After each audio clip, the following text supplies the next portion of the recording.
ler, os irmãos acompanhem suas Bíblias. 1 Timóteo capítulo 6, versos de 11 a 16. Tu, porém, ó homem de Deus, foge destas coisas. Antes, segue a justiça, a piedade, a fé, o amor e a constância, a mansidão. Combate o bom combate da fé. Toma posse da vida eterna, para a qual também foste chamado, e de que fizestes a boa confissão perante muitas testemunhas. Exorto-te perante Deus, que preserva a vida de todas as coisas, e perante Cristo, que diante de Pôncio Pilatos fez a boa confissão, que guardes o mandamento imaculado, irrepreensível, até a manifestação de nosso Senhor Jesus Cristo, a qual em suas épocas determinadas há de ser revelada pelo bendito e único soberano, Rei dos reis e Senhor dos senhores, único que possui imortalidade, que habita em luz inacessível, a quem homem algum jamais viu, nem é capaz de ver. A ele honra e poder eternamente. Amém. Na semana passada nós falamos um tema, servos ou celebridades, enfatizando a necessidade de nós buscarmos servir a Deus, sem tanto nos preocuparmos com o que as pessoas vão falar, ou até mesmo servir com esse objetivo, às vezes deixando de servir a Deus para agradar as pessoas. Eu queria continuar num tema parecido, falando a respeito de nós sermos verdadeiros servos de Deus, e como que se a gente completasse um pouquinho aquela mensagem, tentando dizer o que nós somos como servos, A ideia não é que nós devemos ser pequenininhos, invisíveis, mas a ideia é que nós devemos servir, seja numa grande igreja, seja numa pequena igreja, seja reconhecido por uma multidão de seguidores, seja ninguém te vendo. Então, o errado não é aquela grande igreja, o errado não é a pequena igreja, o errado é o que serve para aparecer, ou que porque é pequeno demais talvez não queira servir, ou queira assim se sentir menor. Então nós vamos falar nesse texto. Antes eu quero citar algumas coisas para a gente assim entrar no tema, no assunto. Entre muitos livros que estão hoje em dia naquela mais vendidos do autoajuda, são livros sobre minimalismo e essencialismo. Então, se você colocar essa frase numa livraria, você vai ver vários livros, falando a respeito de minimalismo, viva com o essencial, menos com mais. Então, lembra, é aquela ideia de você não precisar de tantas coisas. Eu acredito que eu falei uma vez sobre isso, de nós simplificarmos as coisas. Viver com o mínimo de coisas, de bugigangas, de coisas que às vezes nos atrapalham. Até num desses livros conta a história de uma pessoa que levou tão a sério disso que ele colocou todas as coisas da casa dele em caixas e colocou o nome do que tinha dentro em cada caixa. E qual que era a missão? O mês inteiro ele só iria tirar da caixa aquilo que ele precisasse. Vou almoçar, preciso de um prato, um talher, tal. Aí lá tirava e colocava. E assim, exagerado, mas foi isso que ele fez. Disse que depois de um mês, ele tinha 70% das caixas fechadas ainda. Ou seja, ele conseguiu viver e mobiliar as coisas ali e viver com aquelas pequenas coisas. Essa ideia é interessante, é até bom a gente poder, nós precisamos ler e conhecer várias coisas, mesmo porque a Bíblia fala que nós devemos, como cristãos, ser simples, não nos apegarmos às riquezas, e simplicidade sempre é bom, A gente está vivendo num mundo de tantos, eu preciso disso, daquilo, compro uma coisa e já vem outra, e para comprar uma coisa que precisa da outra, viver dessa forma mais simples é interessante. No domingo a gente falou do Salmo 128, sobre a felicidade, temer ao Senhor. Lá o versículo dizia, do trabalho de tuas mãos comerás, feliz serás. Então nós falamos naquele dia que não era comer digamos assim, muitas coisas, né? Comerás, tanto o simples como o mais requintado. O importante é que vai ter o sustento, né? Nós queremos comida. Quando você está com fome, você quer se alimentar, né? Então, não necessariamente o preço daquilo que foi comprado. E 1 Timóteo 6, 7, 8 diz que nada temos trazendo do mundo, nem coisa alguma podemos levar, tendo sustento com o que nos vestir, estejamos contentes. Ou seja, para que acumular coisas que nós não podemos levar ou coisas que vão estragar? Porque uma das duas coisas vão acontecer. Ou você compra coisas e essas coisas perecem antes de você, ou você compra coisas e você perece antes das coisas. Então, para que tantas coisas assim, né? Levando isso para o lado espiritual, a nossa mensagem, nós também temos bons livros falando a respeito da simplicidade da vida cristã. Aí entra naquele tema que eu disse. Você pode estar numa igreja grande, pode estar numa igreja pequena, você pode ser uma pessoa de destaque, ou seja, conhecida, ou pode ser um super desconhecido. O importante não é essa a questão. O importante é a sua fidelidade, é você ser um servo de Deus. E o perigo está nas duas etapas. Daquele que se tornou tão grande, começar a se sentir, digamos assim, grande. Se sentir melhor do que os outros, ou achar-se bom demais, né? Cair para esse lado aí do orgulho.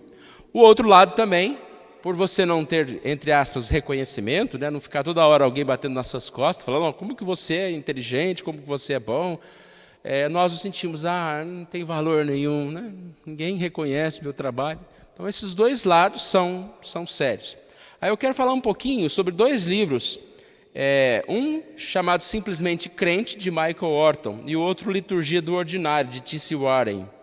Esse livro, Simplesmente Crente, ele fala sobre essa importância daqueles que vivem de forma simples, não desmerecendo a importância daqueles que têm grandes cargos ou grandes trabalhos, falando da igreja, tá? Não desmerecendo esses, mas falando da importância dos, entre aspas, anônimos. Aí no prefácio desse livro, o pastor Tiago Santos, ele fala e faz uma comparação com os soldados. Os soldados vão para a guerra, mas poucos são os que se destacam. Você conhece o nome de um soldado. Lá tem centenas. E alguns países têm até algum tipo de memorial para os soldados desconhecidos. Um lugar onde há uma homenagem, né? Olha, o soldado desconhecido. É uma homenagem. Por quê? Porque ele ganhou a guerra também. Ele faz parte do exército. Embora desconhecido. Já pensou se a gente tivesse um culto de gratidão aos soldados de Cristo desconhecidos? Mas a gente faz homenagem, né? Ao pastor que está há 25 anos, não sei aonde, né? Ou ao fulano de tal que abriu tantas creches. A gente faz homenagem para aquele que fez, entre aspas, muito. Mas e aquele que ajudou o outro a abrir a creche? E aquele que abriu a porta para a igreja existir? E aquele que ligou o som para a igreja? Os desconhecidos, onde estão? Qual é o valor deles? Então, essa é a ideia do livro Simplesmente Crentes, falando a respeito de que nós todos temos importâncias. Não é importante porque os outros viram, mas é importante porque nós estamos servindo a Deus. E a gente lembra da ideia do corpo, né? A igreja também é chamada como se fosse vários tijolinhos, né, que são construídos. Cristo é a pedra angular, e nós somos aquele monte de tijolinho ali que faz parte dessa igreja. Então a gente tem que estar sempre feliz nesse sentido, independente de quem nos olha. E hoje a gente vive num mundo totalmente contrário a essa mensagem, porque hoje eu tenho que aparecer, senão eu não fiz. Eu tenho que postar, eu tenho que mostrar. Muitos fazem assim, né? Então, não que seja proibido postar alguma coisa, a gente também de vez em quando posta lá uma programação, uma foto, mas mais importante do que eu aparecer é o que eu faço. é como eu sirvo a Deus. O outro livro, chamado Liturgia do Ordinário, ele traz isso mais para o lado do dia a dia. Então, o que é teologia? Não, liturgia do ordinário. O ordinário são as atividades comuns. Ou seja, essa escritora fala que tudo faz parte dessa liturgia, desse encontro com Deus. Não é só no domingo na igreja, ou na quarta-feira, ou o momento que a gente está na igreja, mas ao levantar, ao escovar os dentes, ao tomar café, ao sair para o trabalho, ao conversar com as pessoas no trabalho, ao voltar para casa, ao deitar de noite. Tudo isso é uma liturgia. Não algo que tem menos valor. Ou seja, ela vai falar sobre essa questão de só dar valor para o extraordinário. Em todo tempo, nós devemos estar em comunhão com Deus e nós devemos nos alegrar. Pequenos eventos são importantes como os grandes. Eu vou ler aqui um trechinho de uma frase de um pastor chamado Johnson. É bom lembrar que a vida não consiste numa série de ações ilustres ou elegantes alegrias. Na maior parte do nosso tempo é gasta para satisfazer necessidades, realizar nossas tarefas diárias, remover inconveniências irrisórias, procurar pequenos prazeres. Por que limitar a alegria apenas a alguns momentos importantes? Então ele vai falar exatamente sobre isso. Esses chamados momentos importantes, eles são tão escassos, né? Quando começou essa história de fica em casa, a gente não tinha nem mais evento nenhum. A vida acabou. Você tem que fazer da sua vida um evento importante. O momento que você está levando alguém de carro para a escola, aquilo é um momento que você tem que fazê-lo e importante. Você vai parar para tomar sorvete na sorveteria. É um momento importante. Caminhando e tudo que nós fizermos. E continua aqui dizendo o seguinte: queremos que a vida tenha sentido, queremos realização. E podemos encontrar tudo isso começando onde estamos. Por que a vida vai fazer sentido lá no dia da festa tal? Ou lá no dia do culto especial, com o tal do reverendo que vem? O dia especial é agora. Eu posso fazer desse momento um momento importante para a minha vida. Eu posso me alegrar nesse momento. Eu posso sentir nesse momento as coisas que eu sinto também no dia extraordinário. Ou seja, esse dia ordinário não existe. Cada dia é um dia extraordinário. Cada momento é um momento extraordinário. Mesma coisa que a gente fala de milagre, né? Milagre não é só aquele milagre assim, que digamos assim, que alguém caiu de um prédio de 10 andares e quebrou só o dedinho do pé. Não, milagre é a gente acordar cedo, é a gente respirar. Milagre é a gente ser curado de alguma enfermidade. E de repente milagre é tudo, né? Tudo é um milagre. A gente poder ouvir a palavra de Deus, entendê-la, fazer sentido espiritual para nós. Ainda nesse contexto, Ricardo Barbosa diz: a espiritualidade de muitos é vivida por espasmos, uma sensação nova em algum culto, uma experiência arrebatadora num retiro, uma emoção diferente numa música. Ela está sempre ligada a algo extraordinário, fora da normalidade do dia a dia. E não pode ser, né? O que a gente falou agora. Para terminar, a autora T.C. Warren, a autora desse livro, disse: a espiritualidade cristã está na maneira como percebemos a presença de Deus nos eventos mais comuns e monótonos de nossas atividades diárias.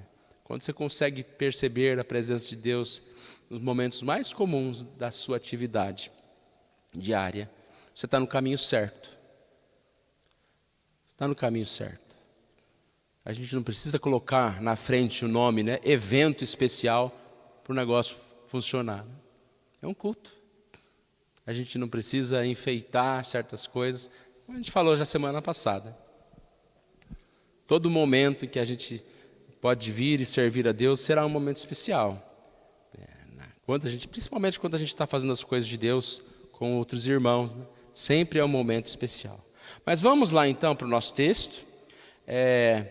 Como viver a vida cristã de forma simples e verdadeira? Que é essa aí nossa ideia aqui, né? De forma simples e verdadeira. Recomendações de Paulo. Vamos começar no versículo 1. 1 Timóteo 6, a partir do versículo 1. Não vou ler todo o texto, mas a gente vai explicar aqui o texto resumidamente. Se a gente voltar lá em todas as partes aqui, Timóteo, ele está instruindo, Paulo está instruindo a Timóteo. E a gente percebe, né, que ele usa vários argumentos para que Timóteo fosse realmente alguém firme no seu ministério. Ao mesmo tempo que ele previne Timóteo dos perigos que aconteciam, os falsos mestres, a perseguição que ele iria enfrentar, ele vai dizer, né, não desanime, siga em frente. E eu voltei um pouco o texto, porque o versículo 11 que nós começamos a ler no início, ele diz, tu porém, ó homem de Deus. E esse tu porém está relacionado ao que está antes, né? Então ele falou, olha, as pessoas vivem assim, errado, e tu porém faça assim. Que é um princípio bom, né? A gente comparar o errado, ver o que é errado e falar, você está vendo o que é errado? Isso aqui é errado, isso aqui é errado, isso aqui é errado, isso aqui não pode. E tu, porém, faça dessa forma. Não adianta a gente só saber o que é errado e ficar neutro, né? Está errado? Faça dessa forma. Então aqui, capítulo 6, versículo 3 diz, se alguém ensina outra doutrina que não concorda, ou seja, pessoas que falavam doutrinas estranhas, mensagem que iam contra Jesus, contra a palavra. Versículo 4 fala que essas pessoas eram enfatuadas que é cheio de fatos, né? Cheio de conversas.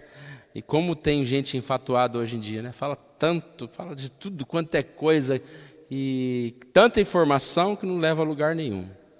Tem questões de mania, tem mania de questões, tem contendas, difamações, suspeitas malignas, altercações sem fim, homens cuja mente é pervertida, privados da verdade. Quanta coisa, né? Comum que a gente leu aqui nos dias de hoje, no mundo, tanto na igreja como fora da igreja. Supondo que a piedade é fonte de lucro. Pessoas aqui que exploravam os crentes.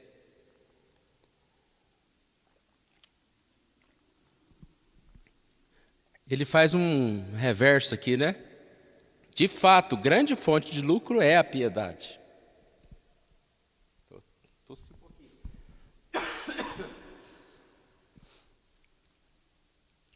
Só que ele está fazendo um contrário, dizendo que antes aqui, supondo que a piedade é fonte de lucro, no sentido que eles levavam a igreja no lugar de servir a igreja, no lugar de pregar, eles utilizavam aquela igreja para ganhar dinheiro.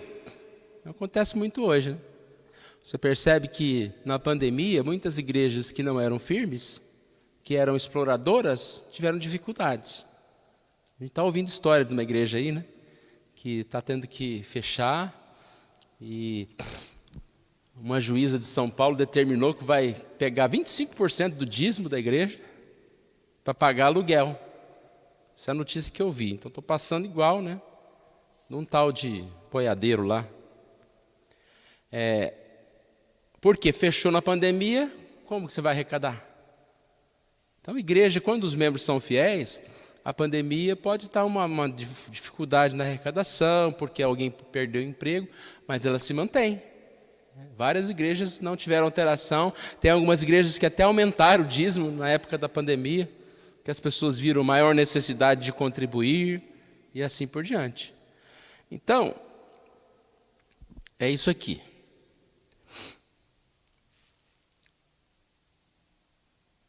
Vamos só até aqui no 5, depois a gente entra na outra parte. Versículo 11. Tu, porém, homem de Deus, foge destas coisas. Que coisas?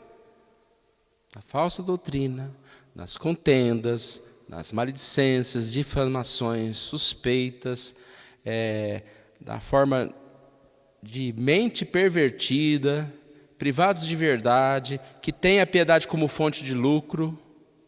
Foge dessas coisas. Então, a partir aqui do versículo 11, a gente vê o seguinte: de que coisas nós devemos fugir? Primeiro, a ideia aqui é fugir do que nós acabamos de mostrar, das contendas de palavras, da avareza. E como que isso deve ser feito? A parte inicial lá, nós percebemos que nós devemos fugir seguindo a justiça, a piedade, a fé, o amor, a constância e a mansidão. Se a gente for começar a ligar as partes aqui, eles não viviam em injustiça? Como que nós devemos viver em justiça? Eles não viviam em uma piedade falsa, exploradora? Nós devemos ser piedosos em relação à fé. Eles não viviam em difamação, em ódio? Nós devemos viver em amor. É o versículo 11. Em constância, em mansidão.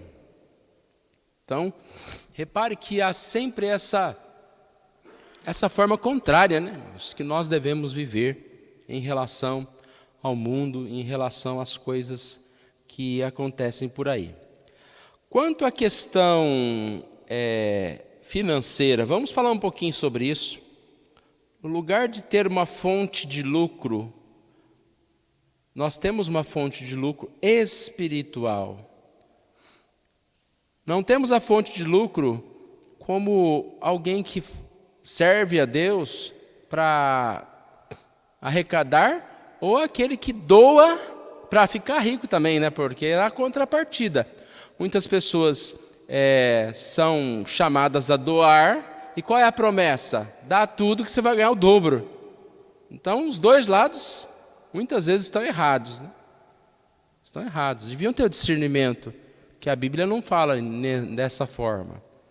Então, fonte de lucro é a piedade, por isso que a palavra aqui está com contentamento.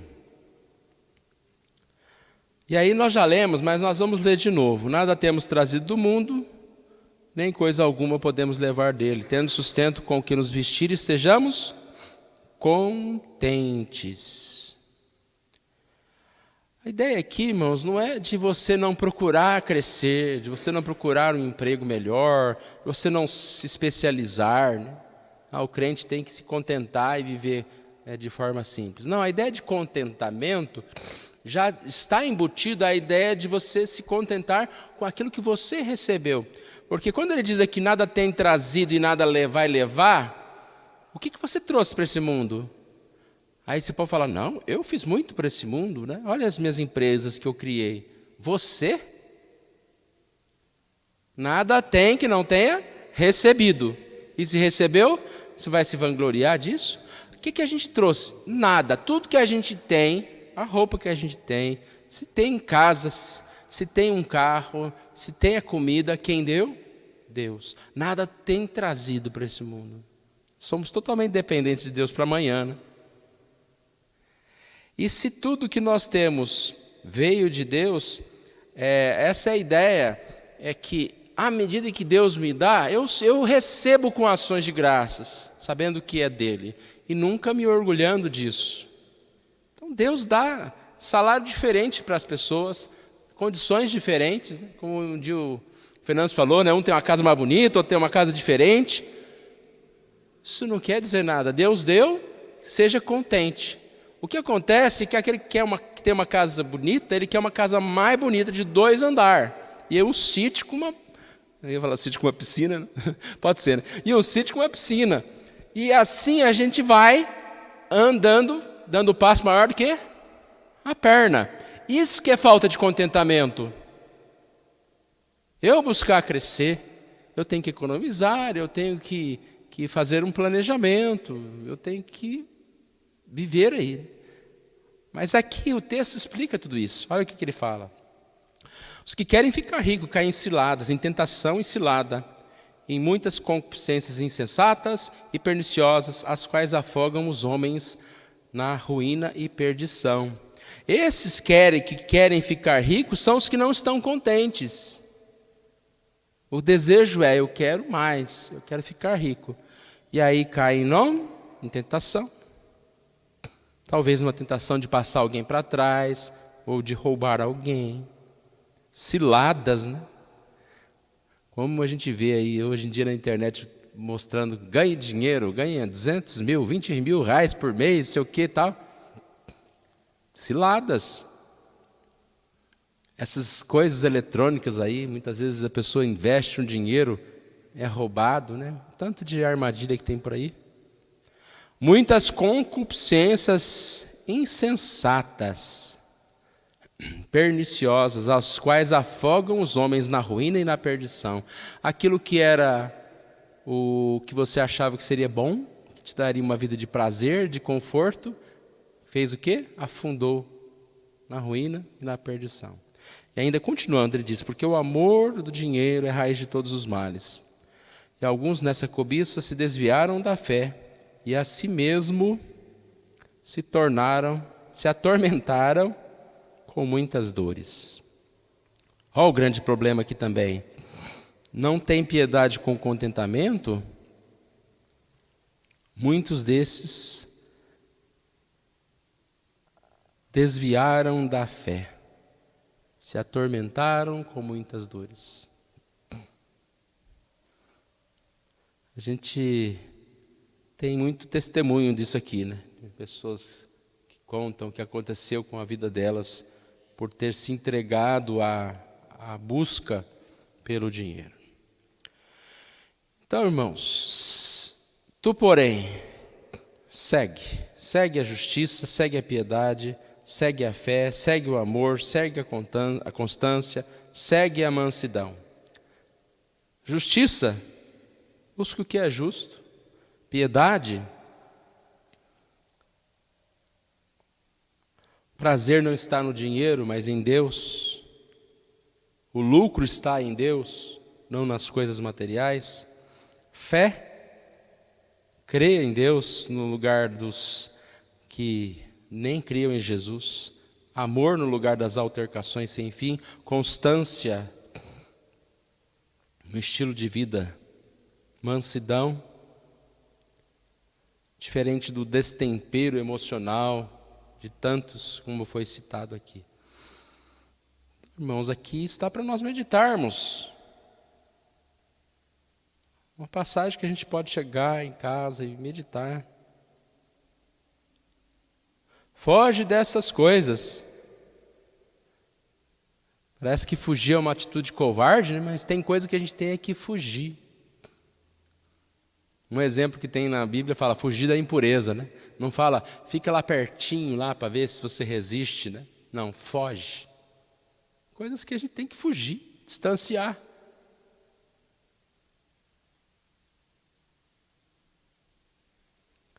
No versículo 12 ele diz, combate o bom combate da fé, que é uma palavra também muito importante para nós, combater o bom combate. O que é o combater? É o seguir, é o resistir. Os falsos estavam disseminando as suas falsidades. O mundo não para de falar das suas ideias, das suas ideologias, das suas maldades. E nós? Nós também temos que pregar, temos que falar o que é certo, temos que combater essas coisas. E a ideia de combate também, na relação à nossa própria vida, é você persistir na fé. Nós falamos ontem um pouquinho, né, sobre a questão da fé, que deve ser aumentada, que nós devemos lutar por ela. Um exemplo fácil disso, diariamente a gente tem exemplos de coisas que você tem que persistir. A hora que toca o relógio de manhã, talvez você fale, eu queria dormir mais um pouquinho. Mas o que você faz? É um combate ali, não é?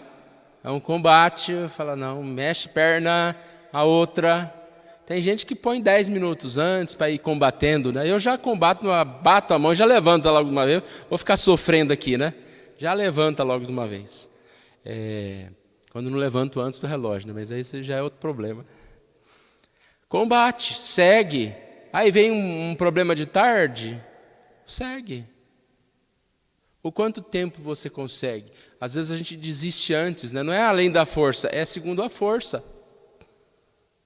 Eu não aguento mais. Você tentou um pouco mais? Então, às vezes a gente desiste antes da hora. E à medida em que a gente vai lutando e vai combatendo, a gente começa a ser mais forte. E nem lembra que aquilo é um combate. É natural. Levanta, já sai, já vai para o serviço. Você não fica todo dia, eu vou ou não vou no serviço? Será que eu vou atrasado? Tal? Não fica. Por quê? Você já venceu esse combate, né? Por que na igreja você fala, acho que hoje não vou, né? Não vou. Mas eu vou só na escola dominical, né? Mas nesse culto de não sei o que tem agora lá, marcado, sei para que marcar culto extra, né? Eu não vou, não. Ou seja, a gente fica combatendo algumas coisas.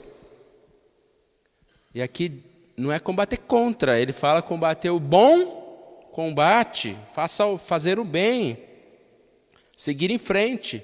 Mais uma vez, Paulo está dizendo a Timóteo, incentivando aquele jovem, enquanto muitos próximos dele estavam abandonando a fé. E Paulo fala, não desista, siga. E aqui ele diz que deve-se combater esse combate.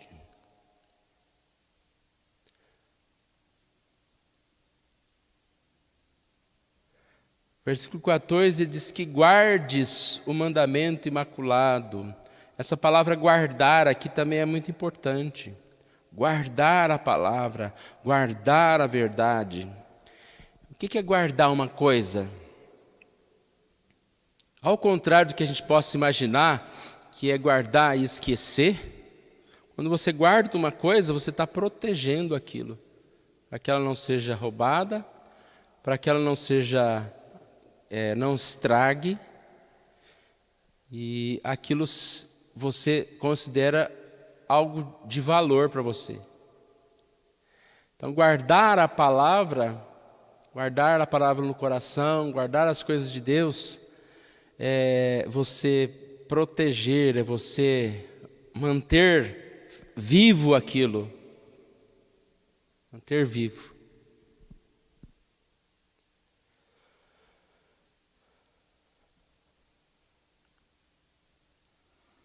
Homem de Deus.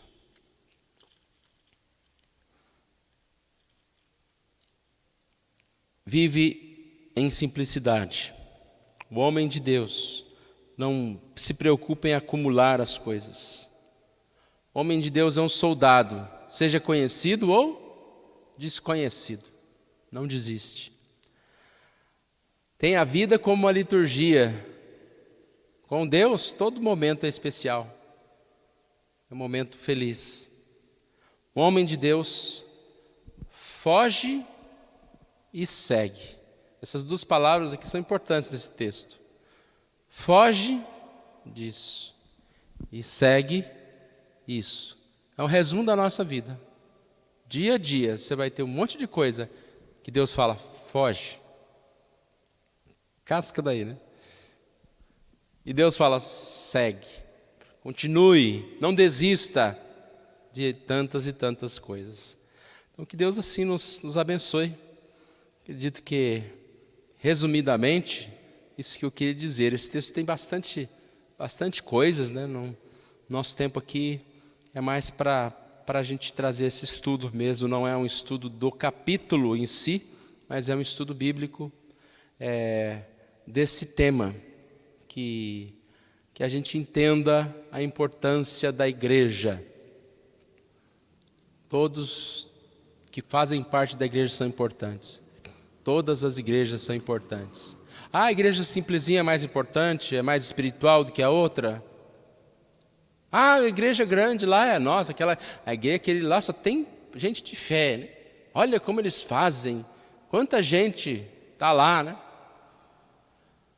Nós julgamos pela aparência, o Senhor vê o coração. Então, como a gente não vê o coração, temos dificuldade de dizer quem é. O certo é que não é nem a grande nem a pequena. Toda a igreja tem valor para Cristo.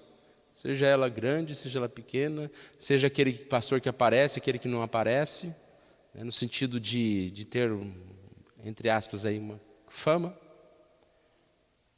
Mas em todo o tempo, né, irmãos, onde nós estivermos, que a gente possa fazer desse lugar, desse momento, uma liturgia no sentido de ser um momento espiritual. Se eu fosse pensar assim na vida, em todos os lugares que eu já fui, eu posso dizer que eu tive experiências especiais, né? Toda experiência é experiência especial, né? Mas eu estou dizendo assim, mas algo diferente. Tanto em lugares muito grandes, como em lugares pequenos. Posso definir o que foi maior? Talvez um dia que eu fui numa reunião do Supremo Concílio, lá no Maracanãzinho, tinha não sei quantas mil pessoas, e a pregação foi assim empolgante. Foi bom, foi muito bom. Foi muito bom mesmo. Mas eu lembro como se fosse hoje, nunca vou esquecer de uma reunião de oração, acho que eu até já contei aqui, né? Depois de tantos anos a gente vai recontando, os irmãos relembram. Uma reunião de oração que a gente foi numa casa, uma senhora muito humilde, ela morava sozinha. Eu acho que era a dona Mariinha. Não deve estar mais entre nós. E a gente ia a pé, né? Porque Mozarlândia, em 5 minutos, você anda a cidade inteira, né? São 5 quilômetros a cidade inteira, assim, a volta. E aí a gente foi a pé. Aí quando nós chegamos na casa, não tinha chão, né? O chão era aquela terra que fica bem firme, né? Seco, não estava molhado, estava sequinho em casa, né?